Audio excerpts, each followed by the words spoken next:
Um, so we're in session number 9. We got a couple more left, and then we'll be finished this study. I started work already on the next one. Mm. You folks said that you wanted to do something on the intertestamental period and the books of the Apocrypha, so we'll do a study on them. If you're not familiar with the Apocrypha are the non-canonical books of the Old Testament. When I say that, they're not part of the Protestant Bible, but they're part of the Roman Catholic Bible. So books like First and Second Maccabees and Tobit and those kinds of things. And while they're not part of our Bible, they certainly have a lot to contribute if we think about the 400 years between the close of the Old Testament and the beginning of the New Testament.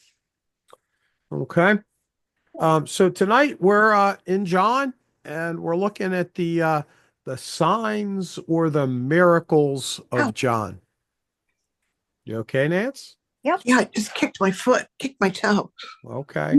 I'm sorry. That's okay. Just make sure you're okay there. All right. So we're going to look at the miracles in John's gospel, how he kind of uses them and how they contribute to our understanding of who Jesus is. And so we've all have read, the gospels, we've read John. And so if you think about what you know already, um, what do you think the purpose of the miracles are, or signs? John calls them signs rather than miracles. And in fact, well, always take if you hear the word miracle and you hear the word sign, what do you think about? Why do they use the word sign instead of miracles, do you think? I I always think with sign it's something to come, and with miracle it happened. I So unpack that a little bit, Chris, when you say something to come, like it hasn't happened yet. Yeah, that's how I always thought. Okay. It's coming, a sign that something's coming. Is this the same John that wrote Revelation? Yep. See, he always, all of Revelation, he always talks about all the signs. Hmm. Um, I think he saw the miracles not as miracles, but as God's work. The indicators of indicators. Jesus's divinity.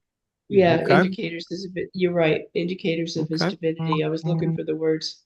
There you go. And that was what John's purpose was, is that Jesus is the divine Son of God. Okay. Great. Great. So the purpose of miracles in John is really or they're signs, signposts to speak about Jesus and speak about Jesus in a specific way. And that's in regards to his divinity, as opposed to when we see them in the synoptic gospels. Last week we talked about Matthew, Mark, and Luke. How do they typically use miracles? Jesus helping people. Okay, so mom's just Jesus helping people. Anything Power else?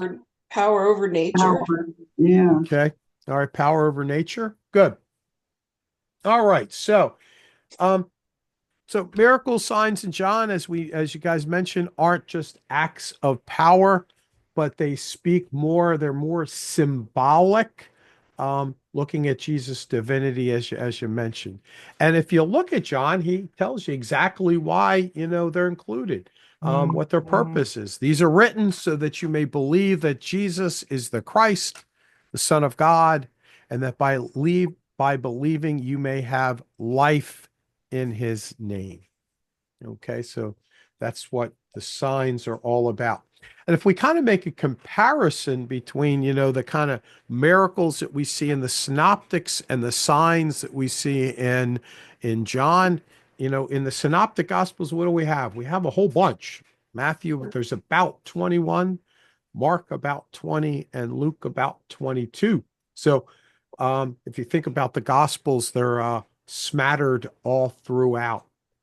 And if you look at John, John only has seven signs. So his use and inclusion of signs is not quite as extensive as it is in the synoptic gospels. And as we look at the synoptic gospels, they typically have because there's more of them, a broader range of miracles. What kind of miracles did we hear about last week? We said there were different kinds. What kinds were there? Calming the sea. Okay, miracles over nature. Mhm. Healing. What other Mm. kind? What other kind? Oh, Feeding did I hear healing? Yeah. Did I hear healing? Okay, No. so healing ones, great. Feeding, Okay, and physical needs, good. All right, and so a lot of those miracles were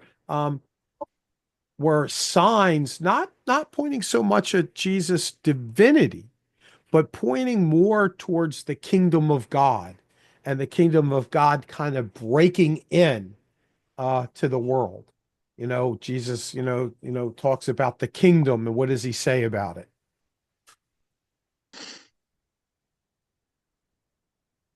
It's here, but not yet. Okay, so we begin to see sort of little glimpses of it, but it hasn't been fully realized yet. And they also speak to Jesus' character as far as, being compassionate and his authority. Whereas in John, they John, if you think about his gospel, you think about how it's written, very theologically based. So his are deeper signs, and they serve as just reminders of Jesus' divine nature. All right. So John has very few, and they're key. And they talk about Jesus as the Son of God. So if we look at them, here are the seven signs. And if you start at 12 o'clock and go around as you would on a clock, 1, 2, 3, 4, 5, we got seven. So the very first one is Jesus turning water into wine. He heals an official's son, heals a paralytic at Bethsaida, feeds 5,000, walks on water, heals a man born blind, and raises Lazarus from the dead. All right. So as we look at those, are there any ones that we would say that are common that we would have seen in the synoptics? The healing, Which one? Which healings? The paralytic. paralytic, Okay, paralytic, the healing of the man born blind, Feeding the 5,000. feeding the Mhm. 5,000, and walking on water. walking on water. Okay, so a couple of them are unique to John's gospel. Okay, and so we're going to look at some of them. I put them all in here. I figured we'd see how far we get, but we'll at least do a couple of them. So this is the wedding in Cana in Galilee. Where do we hear this one a lot? Where do we hear about this a lot? It's part of the wedding worship service. Jesus graced a wedding in Canaan of Galilee, and his sacrificial love gave us the example of the love of a woman and husband. Sound familiar? Yeah. All right. So on the third day, there was a wedding in Canaan of Galilee, and the mother of Jesus was there. And both Jesus and his disciples were invited to the wedding. When the wine ran out, the mother of Jesus said to him, "They have no wine." And Jesus said to her, "Woman, what does that have to do with us? My hour has not yet come." His mother said to the servants, "Whatever he says to you, do it." Now there were 6 stone water pots set there for the Jewish custom of purification, containing 20 or 30 gallons each. And Jesus said to them, "Fill the water pots with water." So they filled them up to the brim. And he said to them, "Draw some out now and take it to the head waiter." So they took it to him. When the head waiter tasted the water which had become wine and did not know where it came from, but the servants who had drawn the water knew, the head waiter called the bridegroom and said to him, "Every man serves the good wine first, and when the people have drunk freely, then he serves the poorer wine. But you have kept the good wine until now." So, what did you hear in this scripture? It's one that's familiar to us. So, what did you hear? Well, Jesus listened to his mother. Okay, Jesus listened to mom. She said, Okay. do it, and he did. Okay. He expected him to listen to her. Yes, Like, that's what I was You thinking. know, she goes over and says, they don't have any wine. And he's like, yeah, what is it my problem? I'm not the group. Well, And he says it's not his time. Yeah. Okay. And then she says, well, just do what he tells you to do. It's not And your walks away. it's not like my she's time, keeping him but son, stuck it's with you're it. going to make it your time. It- Okay. What else? In that, I mean, we've talked about this one a little bit before, but in that, there's 2 things. One is that she recognizes his ability to do this, so she knows that he can. And then also that he respects the person who is, responsible for the wedding, and understands the culture enough as being human that he will take care of the problem. Okay.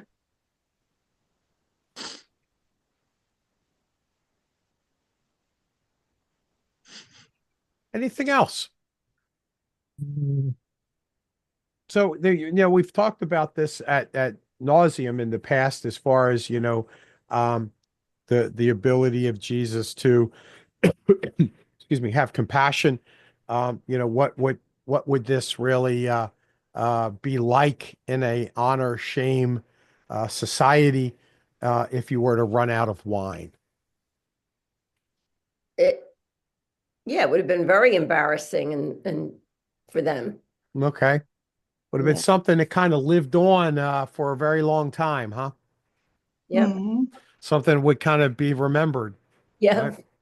Sort of like if you had a wedding and you ran out of food and you had to order pizza. Yeah. We were going to go there. Yeah. Well, Oh. we still talk about that one a little bit. With that, you could only laugh now, Yeah. Yeah. Right. And you got to remember it's we don't live in an honor shame society. So Mhm. Yeah. that kind of thing. So, so when we think about the story, we think about the sign, we can think on it, on a cultural level. We can think of it as on a a social level. But let's think about, we talked about the idea of signs in the Gospel of John. And so if we had to look and we had to dig deeper in this story, what do you think John's getting at theologically? Mary says, do whatever he tells you to do. Okay. So that theologically he has authority, and he and then they're going to see what happens if they listen to him. Okay. So it speaks about his authority.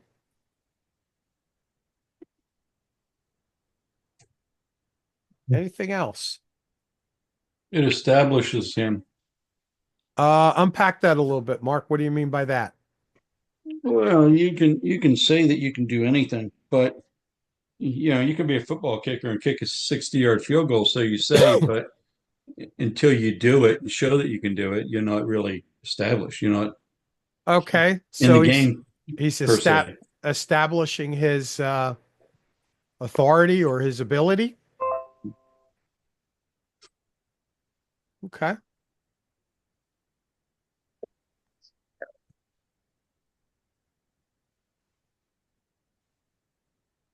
So, what did Jesus actually do?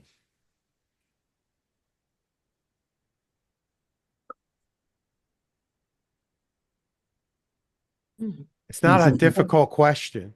Yeah, he provided more wine for the Okay. banquet. He provided more wine. Okay, He provided saved the couple from embarrassment. he Mhm. What did he saved, actually do? huh?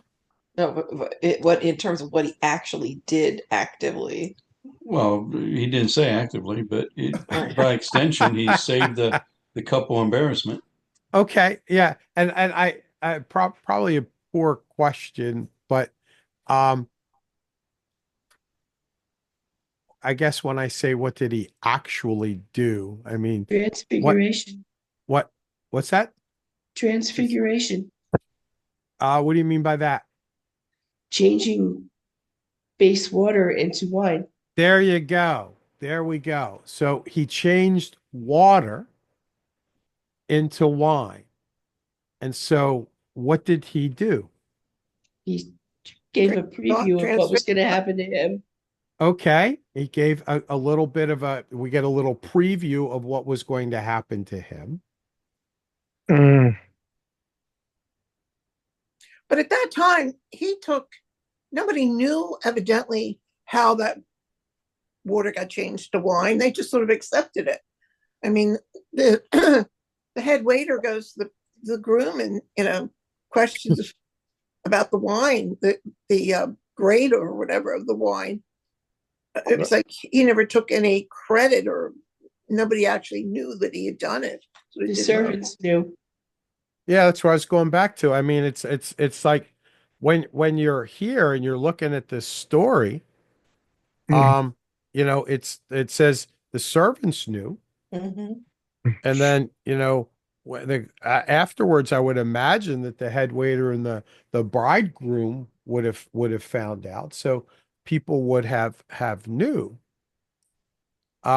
So Who's the back master of the feast in verse 9? Who is head waiter to begin with didn't know where it came, but the servants from the head waiter called the oh bridegroom. head waiter? Okay. Oh, all right. Mine says master of the feast. Same Yeah. same thing, same Mhm. thing. Okay. It's sort of the person running the thing. So let's get back to what Sue said here a little bit. So she said in some ways, transfiguration or change. Mhm. What else? What else could we call that? He created. There we go. He created. Okay, so he created grapes, wine from water.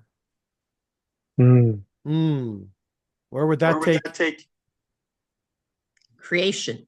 creation? Genesis. So, yeah, so in some ways, as we think about this and we think about it theological, does John have something to say about Jesus as far as his part to play in creation?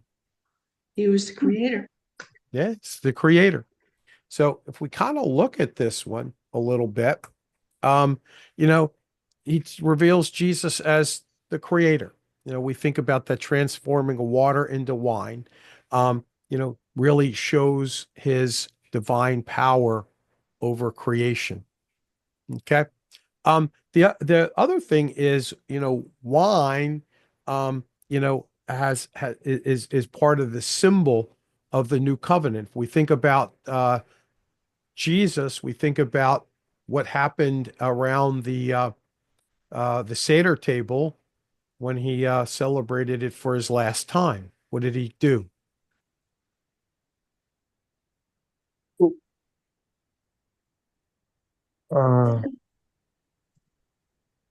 When the supper was ended, he took the cup after giving thanks to his father, he gave it to his sons or his brothers and said, take this, each one, and drink from it, for this is my blood, the blood of the New covenant.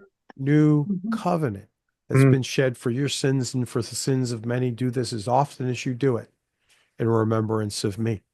And so, this idea of wine, new wine, also has something to say about this new covenant, and that, Jesus is bringing water into wine, bringing forth this new covenant. Okay. And, when we also think about, the Last Supper, we also, it also points to what? Jesus is what? His death. Okay. But not only his death, but his resurrection and his power to overcome that. So, in some ways, um, this story has some deep theological underpinnings. And so if we think and we kind of go back and look at um, the organization of some of these signs in the Gospel of John, um, why do you think Jesus led off with turning water into wine? Other than, maybe this is the historically first thing that happened, but if you're thinking more along the lines of, a theological organization, why turning water into wine would be your first one? If the message is that he created, creation is the first thing in the Bible, so he's there at the beginning. Okay. And it kind of goes with, if we look at the very beginning of John's gospel, what does he say? In the beginning was the Word, and the Word was with God, and the Word was God. Okay. And so, from the very outset, John is very clear that, Jesus is divine and has a part to play in the beginning of creation. And so it's not, far-fetched to understand then that, this idea of turning water into wine as, a theological message of Jesus having power over creation, would be the first inaugural sign that he has. Other thoughts about this one? Everybody tired today? I need to eat some sugar or drink some coffee? All right. It's nighttime. Yeah, it is nighttime. All right. So the next one is the healing of the official son. This one's in John 4:46 to 54. I had a final thought on the last one though. Okay, great. Why did Mary not want them to tell anybody? What was that? Why did she not want anybody to know? She just said, basically, do what he says. Wasn't that don't tell? No, No, she no. said just do whatever he says. Yeah. I thought there was a line in there saying to No. keep it on the QT. Okay. No. No, All right. it's just no. Never She mind. just says do whatever he says, and he kind of pushes back at mom for a minute. Yeah. Okay, so therefore he came again to Canaan in Galilee. Oh, wait a minute. What did I do? Will, your lesson to learn there is don't push back at mom. She always wins. Okay, Mark, I'll remember that. Well, And there was a royal official whose son was sick at Capernaum. When he heard that Jesus had come out of Judea into Galilee, he went to him and was imploring him to come down and heal his son, for he was at the point of death. So Jesus said to him, unless you people see signs and wonders, you simply will not believe. The royal official said to him, Sir, come down before my child dies. And Jesus said to him, Go, your son lives.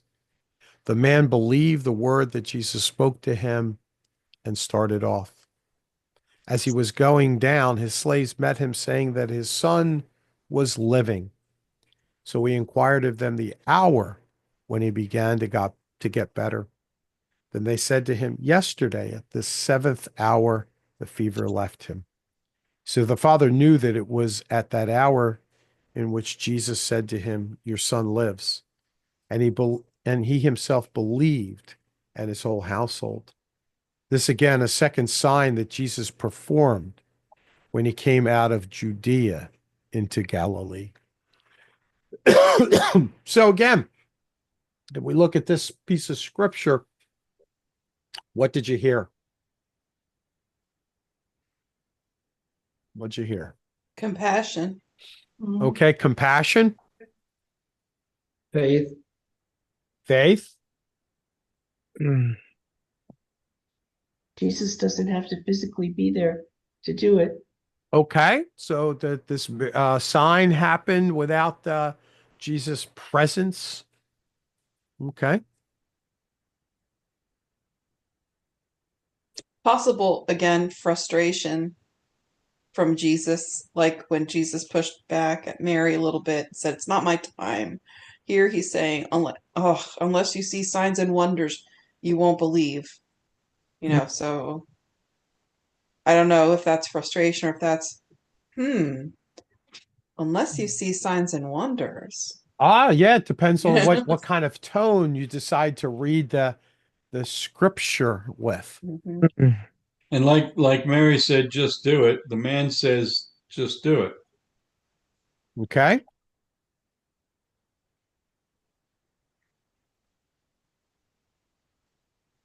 So if we look at this then from a theological standpoint, what's Jesus or what is John saying? I think Jesus was being asked to prove himself. Okay. Jesus has the power. Jesus sorry. has, that's okay. Deb, Je- what were you saying? Jesus Jesus has, has the power over life and death. okay. Jesus has power over life and death. It seemed like people wanted to see it to believe it, kind of a thing. What do you mean? Well, he even said, doesn't he say that something about seeing? You simply will not believe unless people see signs and wonders. You simply will not believe. So, it's kind of like, unless people see it, they're not going to. Jesus is feeling like if people don't believe, don't see stuff, see wonders and see signs, they're not going to believe. So he sort of does it even though he's not there. So he said to the guy, he said to the man, your son lives. So the guy, he didn't know whether he knew what Jesus was talking about, but he found out on the way home that his son was alive. So I guess he believed it, even though he didn't see it. Him actually doing that. Okay. I'm thinking I went about a long way around to get to nowhere.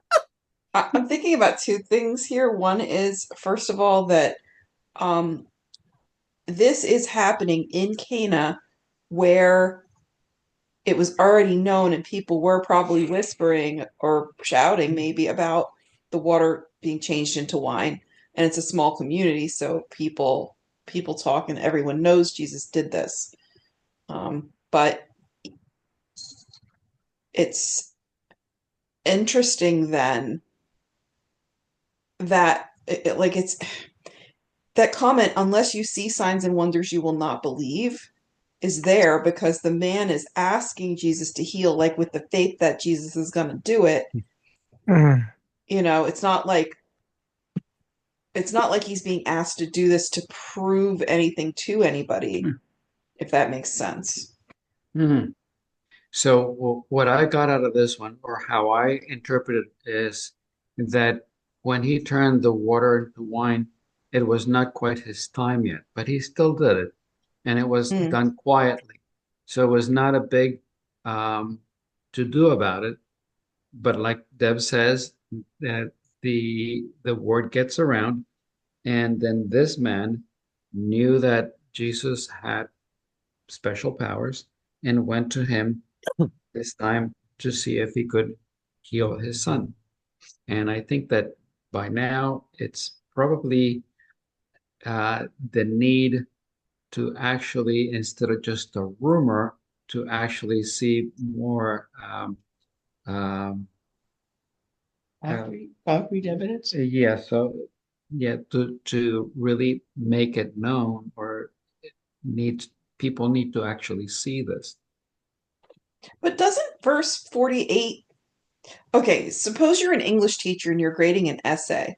Doesn't verse 48 seem like it comes in the wrong place? You know, like 47 is when he heard that Jesus had come, he went and begged him. And then 49 is the official said to him, "Sir, come down before my little boy dies."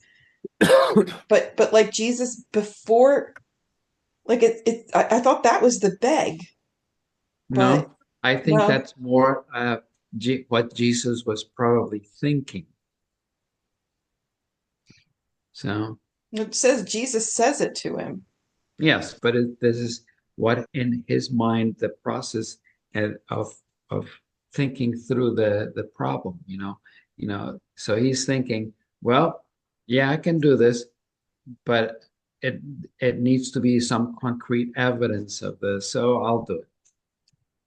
In some ways, Instead of just going to the house and being quiet about it. well, in some ways is, as Jesus is saying this, and I like what Herman had to say as far as, it's we're hearing out loud what's going on in Jesus's head. Mm-hmm.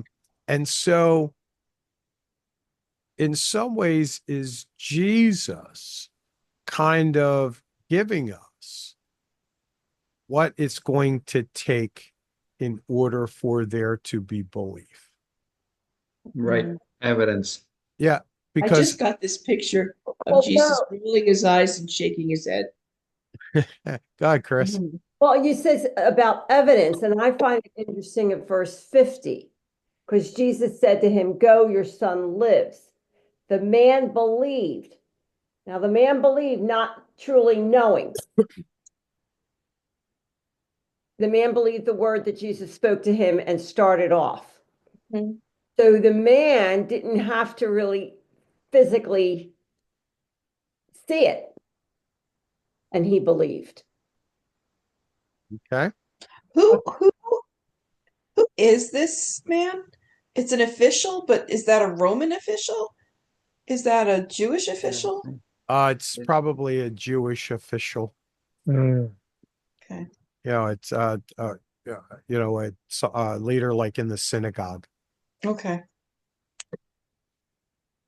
So let's follow that thought a little bit further in depth. So the individual that is delivering the whatever Jesus was delivering, if it's wishy-washy, an official will kind of pick that up because they're used to doing the political thing. Mhm. So it's important that this is an official. Yeah. So they're going to be able to be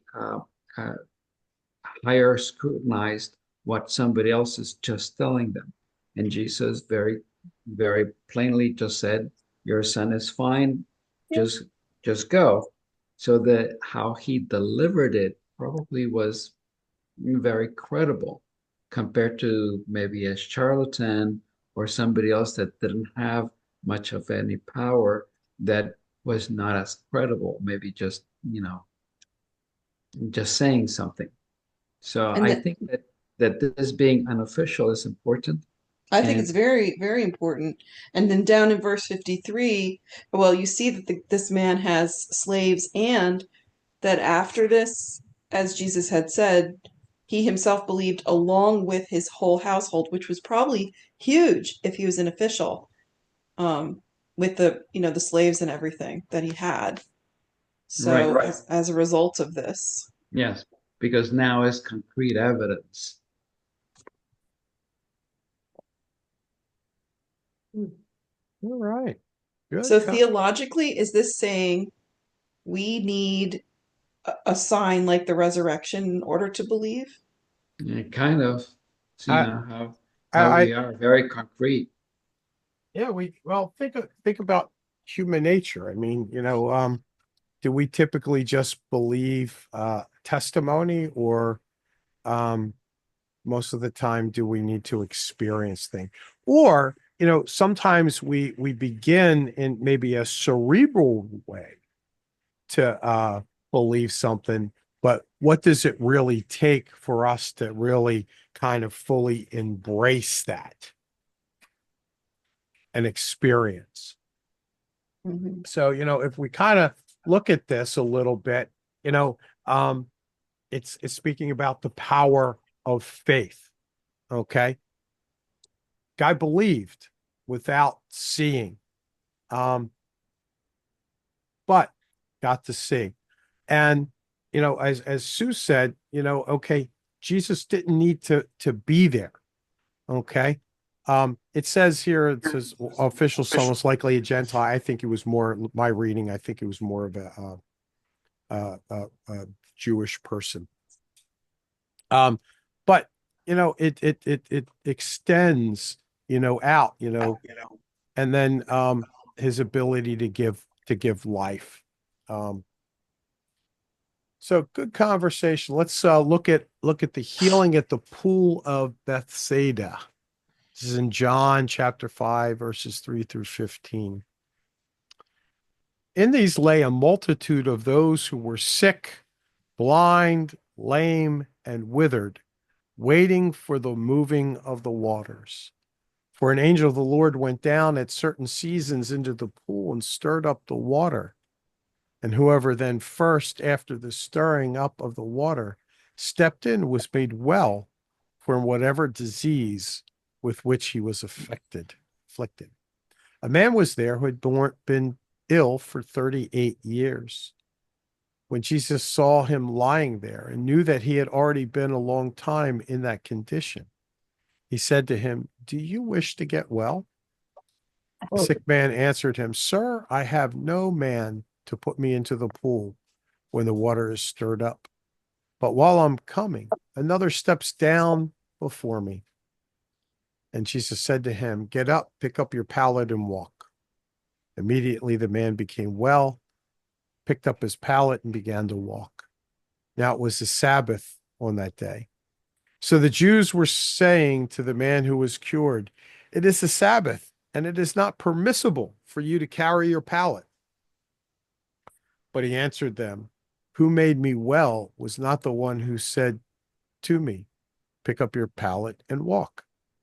They asked him, "Who is the man who said to you, 'Pick up your pallet and walk'?" But the man who was healed did not know who it was, for Jesus had slipped away while there was a crowd in that place.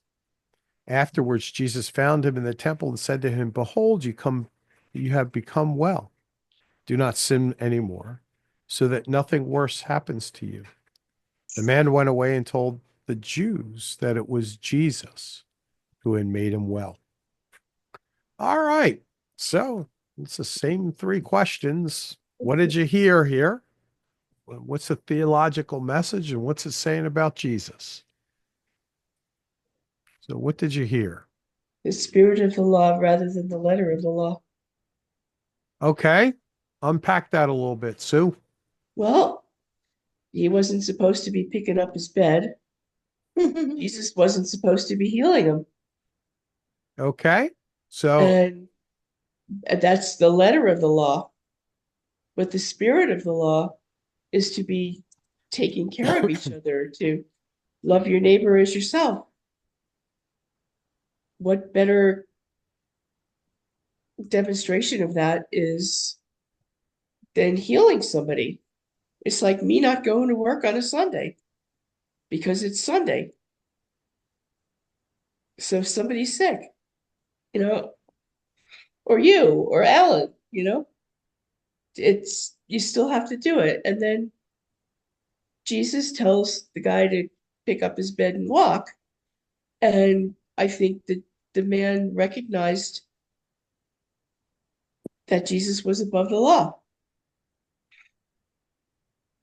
Or that Jesus was the one that cured him or healed him, so he was going to follow What he his said. direction. Okay. And God forbid he reverses that healing, right?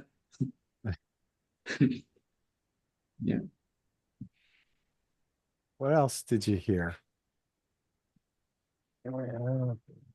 Jesus wasn't doing things to be noticed necessarily. Like he slips away while there's a crowd in the place. Okay. It wasn't that he was drawing attention to the fact that he was healing. Okie doke. It's an interesting miracle because the man, Jesus asks if he wants to be made well, but the man doesn't say, I believe you will make me well. This man is trying to get into this water that heals people, and he can't get there fast enough. We don't know how long he's been sitting there, but he's been sick for 38 years. So it's interesting in that there was not, Jesus asked him the question if he wants to be made well. Yeah. So it's personal choice. That he was Mhm. not going to impose it on somebody. It was if the man wanted to be healed, he could be healed. He offers, well, he doesn't really offer him something. He just asks him this Mhm. question. Mhm. So Jesus, it's like Jesus knows what we need. Okay.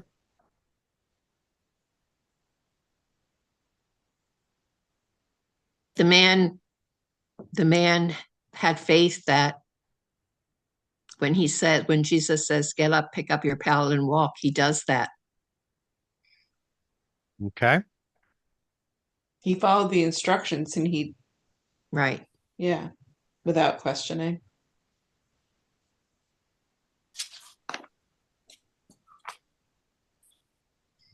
So we have this dude who has been sick a really long time, has some disability and is always disappointed because somebody gets to the pool before him, and then Jesus comes and the pool is taken out of the equation. Jesus just says, pick up your pallet and go. And that's the first part of this thing. But is this sign merely about a person being made well?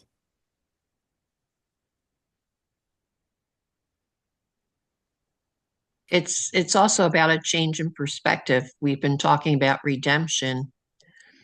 The change in perspective, like Debbie was saying about, or no, someone was saying about the letter of the law versus the spirit of the law.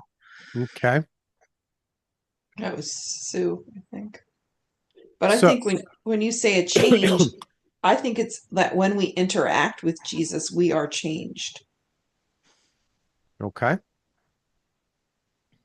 So if I'm the writer of John and I'm using this scripture, this sign, why would I find it necessary to add verse 9b to the end? So verse 9b is now it was the Sabbath on that day. Why do I need to add anything about the Sabbath? Why do I need to add anything about the who was it? Was it the Pharisees who said the Jews? It just says the Jews. Because Jesus told the guy to do something that he wasn't supposed to be doing. Okay. And he did And it. Jesus did something. Okay. And that the fact that it was the Sabbath and it was a man-made law was more important than what Jesus was actually doing, helping this man. That wasn't as important Okay. in their eyes.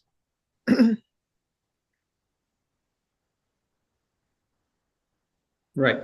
So if it had been just a healing, it would have been just a healing. But this was challenging the law, Mm-hmm. The letter of the law. the letter of the law. So it became more important to follow the letter of the law than the helping of somebody else, the miracle of healing somebody. What? So it shows It shows he has it, the ultimate authority. Okay. Okay. it shows how narrow, I shouldn't say narrow-minded, but narrowly focused that whole group of individuals were at that time. What would it mean if I called Jesus the Lord of the Sabbath?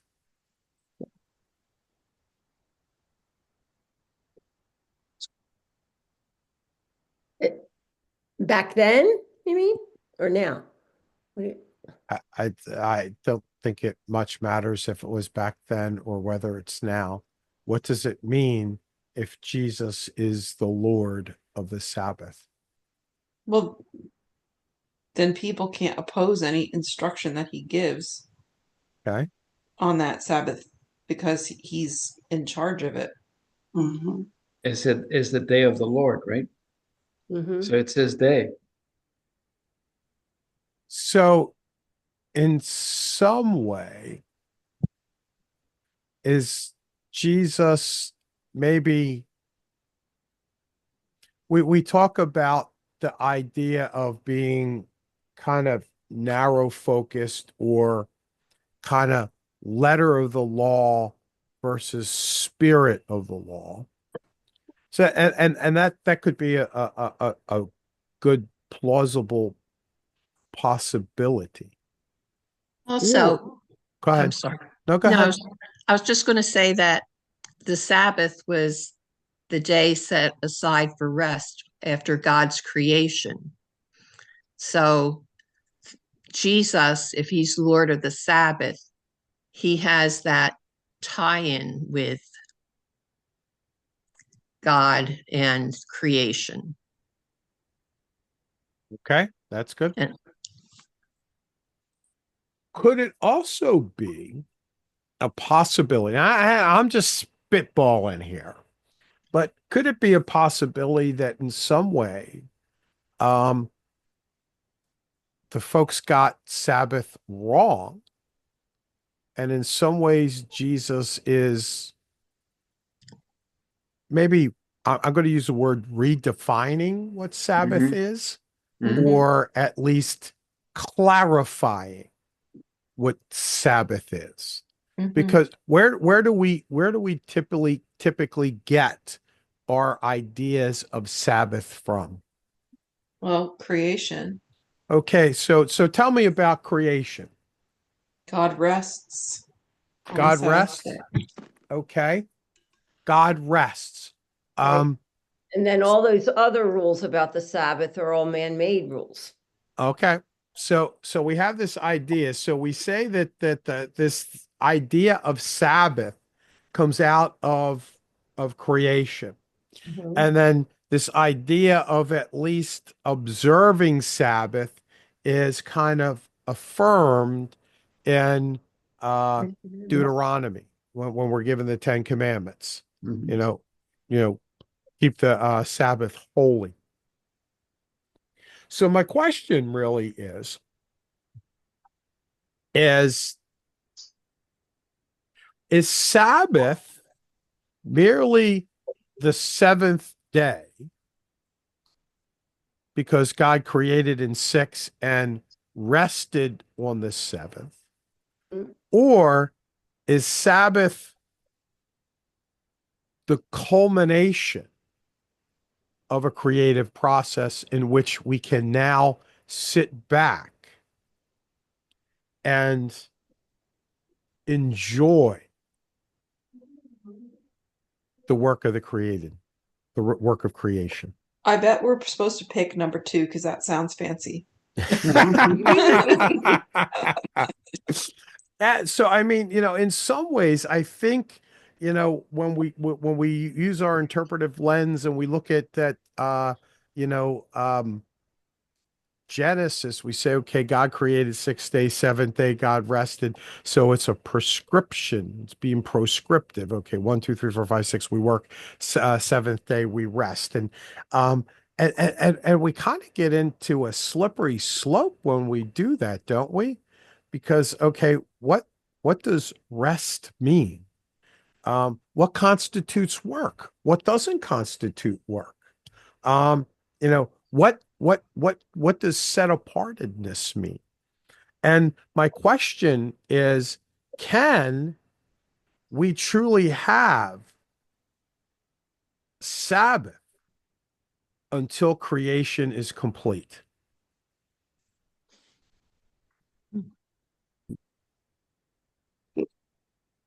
That sounded pretty good, and it just came right out of my head right now. So it's like that's the Holy Spirit. That ain't me. Yeah. So I'm Well, serious as we think about that. We shouldn't wait until creation is complete to have the Sabbath or the seventh day or the day of observation or the day of thinking about things or the day of enjoying creation. I think it's a process. It's repeated over and over and over, right? So every week it's repeated. So I think that is a process. You have 6 days to work on something, and then you have that seventh day to ponder upon it and learn from it. I don't disagree that that's great and that's healthy, and um we should embrace that. I'm not disagreeing with that at all. Um but I guess what I'm asking is that, you know, it was only after creation was complete that God was able to rest, that God was able to sit back. And so that if we're faced with this, brokenness of creation. Here's Jesus faced with, the epitome of the brokenness of creation and needs to be fixed. What's fully happening here is, in some ways, Jesus is making new creation. He's taking something that's broken and making it what? New. All right. And so there's new creation. And it's not until there's new creation in this situation that there can be rest. So again, I'm not saying that it's not a great idea that we work 6 days and we take a day to rest, that we do stuff to re-energize our bodies, and that's a model that's been given to us. And the creation model. But as I'm just sitting here thinking about, this particular story, and I'm thinking about, okay, why was Sabbath included here? For me, it's like, okay, it's a reminder that, Jesus is the Lord of the Sabbath, and the Sabbath exists for humankind. Humankind does not exist for the Sabbath. Just some thoughts. My head went in a different direction, and Okay. I went down a rabbit hole, and I was thinking, why is Jesus there? Why is Jesus where? At this place to begin with? Yeah. And I'm wondering, if he's wondering, where do people go to seek physical and spiritual healing? And he's checking it out. I wonder if that's why he was there. And so I was thinking about, if these baths still exist or if were they found, and I was looking it up, and yeah, there's some evidence for these pools or in archaeological digs they found them. You would think that if something was healing people that site might have been preserved, but it doesn't seem to have been. But I know I've been in a couple of different natural springs and these mineral baths where they do feel really great. I was in one in Budapest this summer and other places, so I know that they're there, and historically, archaeologically, they're there. But yeah, just thinking like, why was Jesus there? Well, why don't we I started this in verse number 3, but if we actually begin in verse number 1, it says, after these things, there was a feast of the Jews, and Jesus went up to Jerusalem. Now there is in Jerusalem by the sheep gate, and we're talking about the temple here, a Hmm. pool, which is called in Hebrew Bethsaida, having 5 porticos. Hmm. And then it goes, in these lay a multitude of those. That's where this picks up.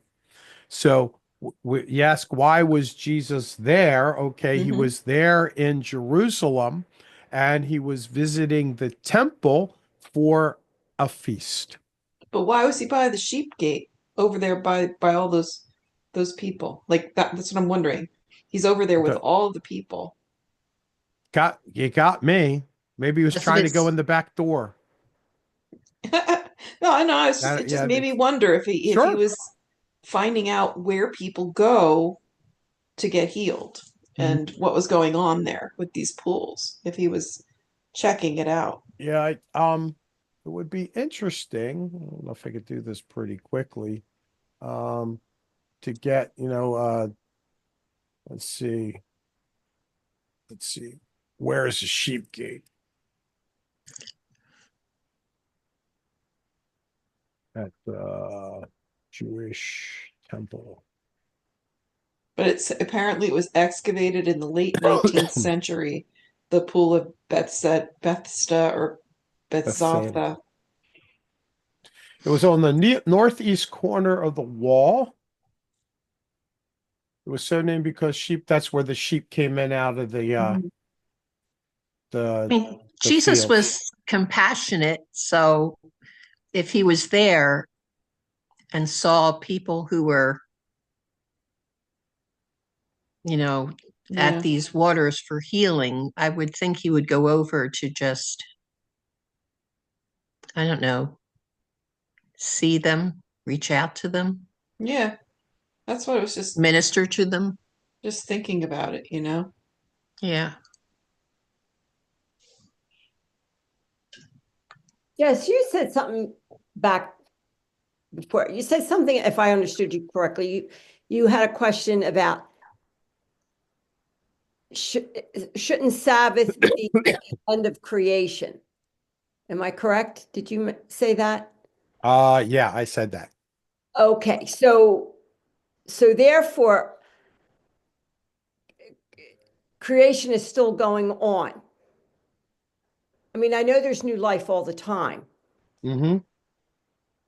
but is that what you're talking about, life, or God is creating more?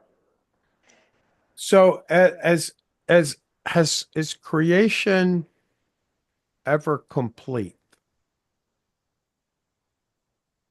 My thought is that maybe we're just in the 6th day. What would Yes. you do? Say Well, that that's actually very interesting. If we go back to the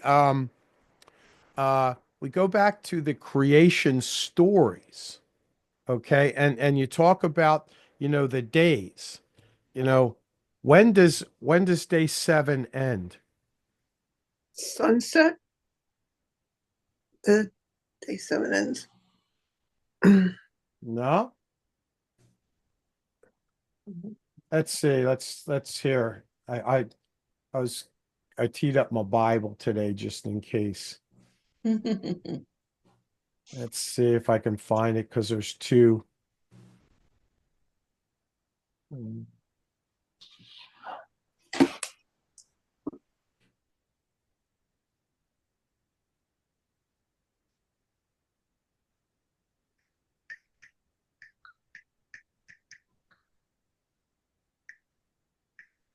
I don't know. In Genesis Yes, 2, verse 3, it yeah. doesn't say. It says by the seventh day, God had finished the work he had been doing. So on the seventh day, he rested from all his work. And God Mm-hmm. blessed the seventh day, made it holy, Mm-hmm. because The Sabbath is a Friday evening, ends at sunset on Saturday evening. That's only if you celebrate, you're a Jew. As far as that when they see Sabbath. But if you look and you think about it, there's very discrete, you know, demarcations between day 1, 2, 3, 4, 5, 6. But when does day 7 end? Doesn't say. It doesn't say. Yeah. Why not? Because we're always in it. We're in it. Yeah. We're supposed to be in, Sabbath is a, it's supposed to be an ongoing process. So is creation a finite kind of thing? I would say that, what do we see? What does Paul say?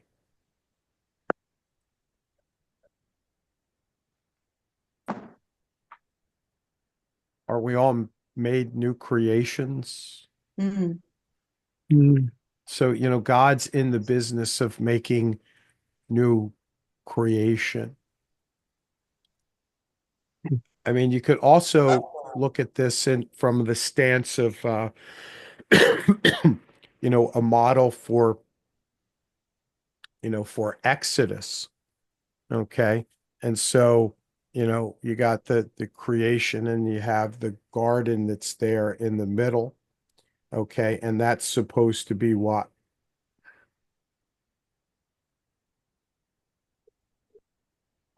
The kingdom. That's the kingdom. That's the kingdom. And within that we have what?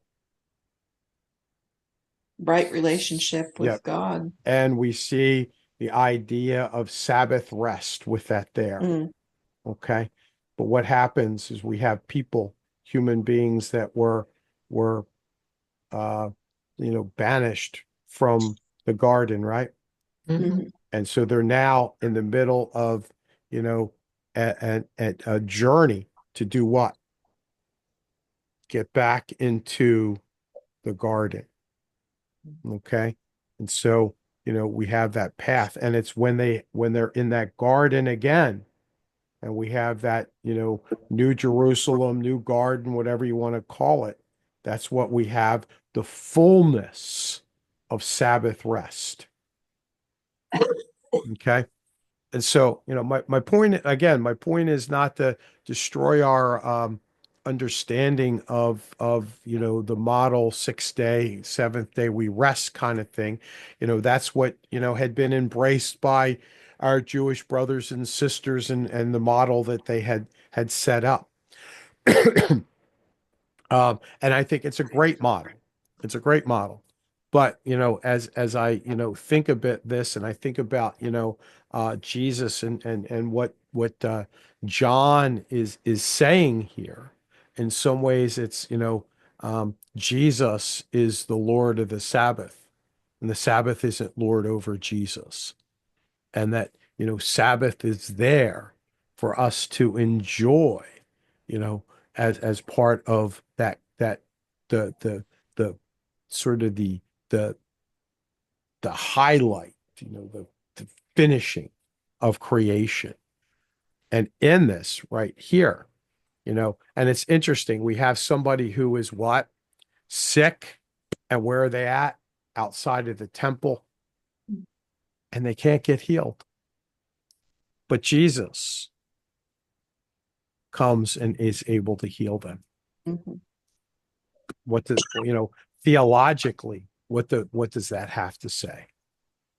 What is John saying here?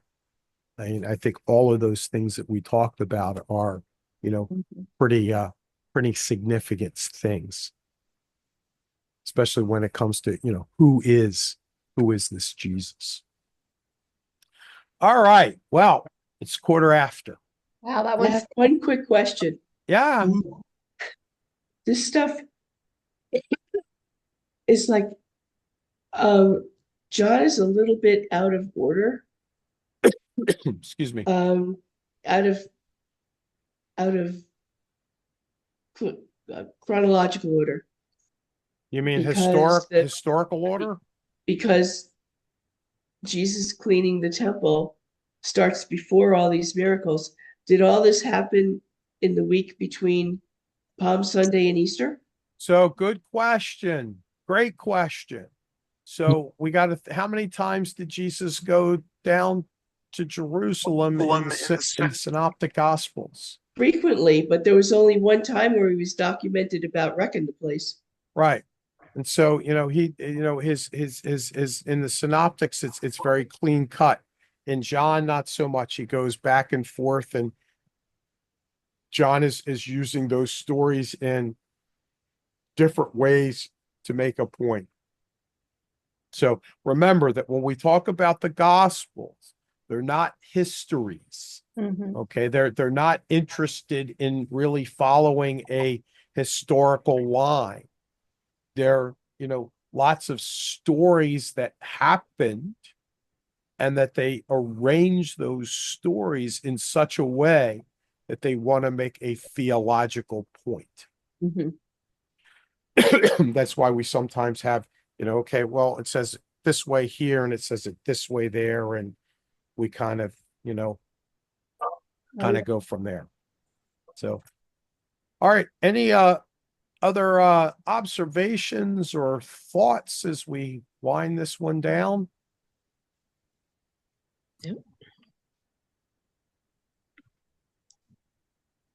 Okay, so we didn't get through all of them, so I think what we'll do is, and the conversation, at least in my mind, was pretty rich. So we'll pick it up. We'll continue on this one instead of going on to the next one. We'll pick this up next week, and if we finish this up, we'll get on to the next. If we just, we'll go a week longer. You know me, I'm not in a hurry to go anywhere. Okay. Okay. That's Sounds good. good.